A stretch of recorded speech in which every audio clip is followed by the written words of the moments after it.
Gold, trusted gold buyers. మీరు తాకట్టు పెట్టిన బంగారాన్ని విడిపించి ఈ రోజు ఉన్న మార్కెట్ ధరకు కొనబడను. అప్పుడు డైరెక్టర్ ఆలూరి రవి ఈ అమ్మాయి మీద ఇంట్రెస్ట్తో అమ్మాయిని సెకండ్ హీరోయిన్గా పెడదామని చెప్పాడు. నన్ను డైలాగ్ ప్రాక్టీస్ ఇవ్వమన్నాడు. ప్రాక్టీస్ ఇచ్చాను. నేను ఆ సాటిస్ఫాక్షన్ లేదని చెప్పాను. ఆ అమ్మాయిని తీసేసాడు. సో దానికి అమ్మాయి ఆ సినిమా మిస్ అవడానికి నేను కారణమని ఆవిడకి తెలిసి ఇప్పుడు నన్ను పట్టుకొని ఎప్పుడు సంగతో పట్టుకొని నన్ను టీచ్ చేస్తుందండి అని అన్నా. అనేసరికి ఇది ఇలా ఉందా. ఆ సాంగ్ ముందు లీడ్ సీన్ ఏంటంటే సిల్క్ స్మిత్ని చిరంజీవి గారు కొడతాడు. ఓకే, కోయిన్సిడెన్స్ చూడండి. అప్పుడు అన్నగారు మరి ఇలా టీచ్ చేస్తుందండి నన్ను, ఏం చేస్తాను, నేనేం చేస్తాను, డైరెక్టర్ చెప్పిందే నేను చేశాను. అమ్మాయి డైలాగ్ ప్రాక్టీస్ ఇవ్వమన్నాడు, ప్రాక్టీస్ ఇచ్చాను. బాగుందా లేదా అని అడిగాడు నన్ను. బాగాలేదు, I'm not happy with your dialogue అని చెప్పాను. డైరెక్టర్ తీసేశాడు. నాది తప్పేముందండి అన్న. కరెక్టే, నువ్వు కరెక్టే, ఉండులే అని అన్నాడు చిరంజీవి గారు. అప్పుడు చిరంజీవి గారు చాలా సరదాగా ఉండేవాళ్ళు. ఆ బిగినింగ్లో క్రాంతి కుమార్ సినిమా శాఫందర్తో చాలా సరదాగా ఉండేవాడు అప్పుడు. తర్వాత ఆయన పెరిగిపోయాడు. ఆయన చుట్టూ ప్రొడ్యూసర్లే డైరెక్టర్లు. మాకు ఎక్కడ అవకాశాలు ఉంటాయి? ఎక్కడైనా షూటింగ్ దగ్గర కనిపించినప్పుడు హాయ్ జయ అంటాడు. ఆ పలకరింపులు, ఆ చిలకరింపులు అవన్నీ అలాగే ఉన్నాయి.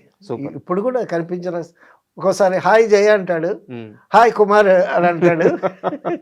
గర్ల్ ఫ్రెండ్ని పిలిచాడు, ఇట్లా హాయ్ జయ అంటాడు. అలా సరదాగా ఉండేవాడు ఆయన. సరే నేను చూసుకుంటానులే అన్నాడు. సరే క్రాంతి గారు కూడా నవ్వారు.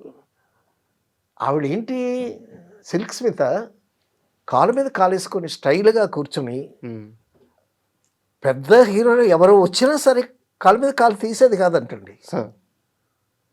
ఎందుకంటే ఇది నా కాలే నా కాలు మీద నేను కాలేసుకుంటాను, నీకేంటి. అప్పటి పుష్ప అనమాట. నిజంగా పుష్ప అండి. పుష్పమే అమ్మాయి. అమ్మాయి కళ్ళు, అమ్మాయి ఫేసు, అమ్మాయి ఆ ఫేస్లో ఉండేటువంటి గ్లో అసలు చూస్తేనండి ఫోటోగ్రఫీలో ఎంత అందంగా ఉండేది. తర్వాత అమ్మాయి కళ్ళలో ఒక మ్యాజిక్ ఉందండి. ఆ మ్యాజిక్కే పడిపోయారు అందరూ. పెద్ద నటి కాదు, బట్ క్లోజప్ తీస్తే మాత్రం భలే ఉంటుంది. ఏంటి కమల్ హాసన్తో తమిళ్లో సినిమాలు ఏమి ఎంత అద్భుతంగా చేసింది, ఎంత స్టార్ అక్కడ. సరే అదే పక్కన పెడితే, సరే నేను చేసుకుంటాను తమ్ముడు అన్నాడు చిరంజీవి గారు. నేను చూసుకుంటాను అన్నారు. అన్నాడు. అన్న తర్వాత కాలు మీద కాలేసి కూర్చుంటుంది అని క్రాంతి గారికి కూడా. క్రాంతి గారు చాలా అద్భుతమైన ప్రొడ్యూసరు, లెజెండరీ డైరెక్టర్, బ్రహ్మాండమైన డైరెక్టరు. ఎంత అద్భుతమైనటువంటి సీతారామయ్య గారి మనవరాలు అనేటువంటి గొప్ప సినిమా, హీరో హీరోయిన్ డ్యూట్ లేకుండా సినిమా తీసి 100 days ఆడించాడు. అవునవును. నాగేశ్వరరావు గారితో విగ్గు పెట్టుకోకుండా మీరు యాక్ట్ చేయాలి అని కండిషన్ పెట్టి నాగేశ్వరరావు గారితో యాక్ట్ చేయించాడు. అంత స్ట్రాంగ్. ఆయన MA LLB lawyer. Kranti Kumar garu lawyer, బాగా చదువుకున్నాడు. Is a wonderful novel reader. అద్భుతమైనటువంటి మంచి మంచి నవల్స్ అని చదివి, న్యాయం కావాలి సినిమా నవలే కదా. అవును. ఆయన నవల్స్ చదివి కొంతమందికి సజెస్ట్ చేసేవాడు ఆ నవల్స్ సినిమాలు తీయండి అని.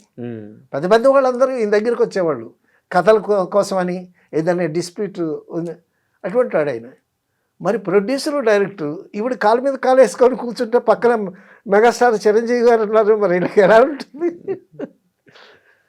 సరేనండి, షార్ట్ పెట్టారు. పెడితే చిరంజీవి గారు డైలాగ్ చెప్పుకుంటూ వస్తే ఆవిడేమో ఫోర్స్గా చిరంజీవి గారి దగ్గరికి వస్తుంది. చిరంజీవి దగ్గరికి వస్తే చిరంజీవి గారు ఏమో ఇట్లా చూశారు, క్రాంతి గారు ఇట్లా అన్నాడు. కొట్టారా నిజంగా? చెప్పేది కొట్టాడు. కొట్టేసరికి అమ్మో కింద జారిపోయింది. యాక్షన్ తక్కువ, రియాక్షన్ ఎక్కువ. ఓకే, ఆయన జస్ట్ అట్ట నెమ్మదిగా ఇట్లా పెట్టాడు. కొట్టేసరికి ఓవర్ ల్యాప్ ఉంటుంది అనుకున్నారు. జస్ట్ లైట్ అక్కడ అప్పుడు ఉడుకులో రాసి అమ్మాయిని సవరు తీసి మళ్ళా కాసేపు పాసిఫై చేసి తర్వాత షార్ట్ తీసామన్నమాట. అంటే ఎప్పుడో పనికిరాదు ఈ అమ్మాయి అని అన్న విషయాన్ని అప్పటి వరకు గుర్తుపెట్టుకొని, అంటే జరిగినటువంటి అవమానాల్ని వాళ్ళు గుర్తుపెట్టుకుంటారండి.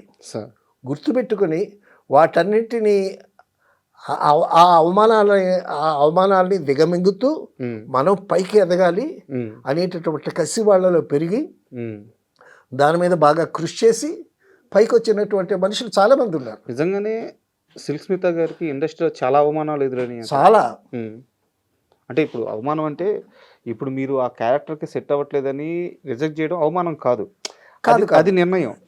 నేననేది ఆమెని వ్యాంపు క్యారెక్టర్లో చూడడం కానీ లేదా మరో ఉద్దేశంతో చూడడం కానీ ఆమెని సెట్స్లో ఇబ్బంది పెట్టడం కానీ ఇండస్ట్రీలో సర్వైవ్ అవ్వడానికి ఆమె చాలా ఇబ్బంది పడింది. ఇన్ని ఇబ్బందుల వల్లే తను గుండె రాటు తేలిపోయి ఎవరిని లెక్క చేయకుండా ఎదురు తిరిగింది ఇండస్ట్రీ మీద అంటారు. తర్వాత అండి ఆవిడ హీరోయిన్ అయిపోయిన తర్వాత మంచి మార్కెట్ వచ్చిన తర్వాత ఆవిడకి ఒక ఫంక్షన్లో ఆవిడ కొరికిన యాపిల్ వేలం వేస్తేనండి 25,000 రూపీస్ కొన్నాడు అక్కడ. అబ్బా, ఆ రోజుల్లో 20 సిల్క్ స్మిత కొరికిన యాపిల్ వేలం వేస్తే 25,000 రూపీస్ వచ్చి కొనుక్కున్నాడు. అంత క్రేజ్ సిల్క్ స్మిత. ఏ హీరోయిన్కి లేదేమో అప్పుడు అంత క్రేజ్. లేదు అసలు. అటువంటి మహారాణిలాగా బతికింది. చాలా అద్భుతమైనటువంటి సిల్క్ స్మిత్. అరే డిస్ట్రిబ్యూటర్స్ అడిగారండి, సిల్క్ స్మిత్ ఉందా సినిమాలో, డాన్స్ ఉందా అని. సిల్క్ స్మిత్ పాట ఉంటే డిస్ట్రిబ్యూటర్ తీసుకుంటారు, లేకపోతే లేదు. అలా ఉండేది. అటువంటి చాలా మంచి అమ్మాయి అండి నిజంగా. చాలా మంచిది, చాలా సౌమ్యంగా ఉంటుంది. సెట్కి వస్తే ఆ మెయింటెనెన్స్ అలా ఉంటుంది, కానీ మిగతా విషయాల్లో చాలా బాగుంటుంది అమ్మాయి. మరి అటువంటి అమ్మాయి అర్ధాంతరంగా. మీకు ఏమైనా ఐడియా ఉంది సార్ తన మరణం చుట్టూ అసలు ఏం జరిగింది? దాని మీద రకరకాల ఊహాగానాలు ఉన్నాయి. జరిగింది ఏమిటో తెలియదు. ఆవిడ ఆత్మహత్య చేసుకుందని కొందరు అంటారు. ఆత్మహత్య చేసుకునేటప్పుడు ఏదో లెటర్ రాసిందని అంటారు. ఆ డాక్టర్ ఎవరో ఒక అతనే ఆవిడ మరణానికి కారణమని కొందరు అంటారు. సో కారణం ఏదైనా సరే ఒక మంచి నటిని కోల్పోయాము మనం. అయితే నా దగ్గర ఇంకో ప్రశ్న ఉంది.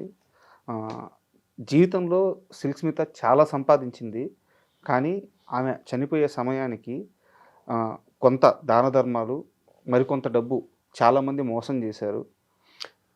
ఇప్పుడు డాక్టర్ గారు అని ఒక ఆయన ఉండేవాడండి ఆవిడతో. సో నాకు లైఫ్లో ఒక మనిషి తోడు కావాలి. ఇప్పుడు ఒక ఆడ మనిషికి ఒక మగ మనిషి తోడు కావాలి. సో ఆ విధంగా ఆయన్ని తోడు పెట్టుకున్నది. తోడు పెట్టుకున్న తర్వాత ఈ అమ్మాయి వైభవం చూసి అతను బిత్తరపోయాడు. బిత్తరపోయి ఏమన్నాడంటే, నువ్వు ఎన్నాళ్ళని ఈ వ్యాంపు వేషాలు డాన్సులే చేస్తావు, నువ్వు హీరోయిన్ అవ్వాల్సిన దానివని చెప్పి అమ్మాయికి ఎక్కించి ఆ అమ్మాయి చేత సినిమాలు తీయించాడండి. సినిమాలు తీయించి ఆ సినిమాలు దెబ్బతిన్నాయి. ఈవిడ ఎప్పుడైతే హీరోయిన్గా సినిమాల్లో హీరోయిన్గా అనుకున్నదో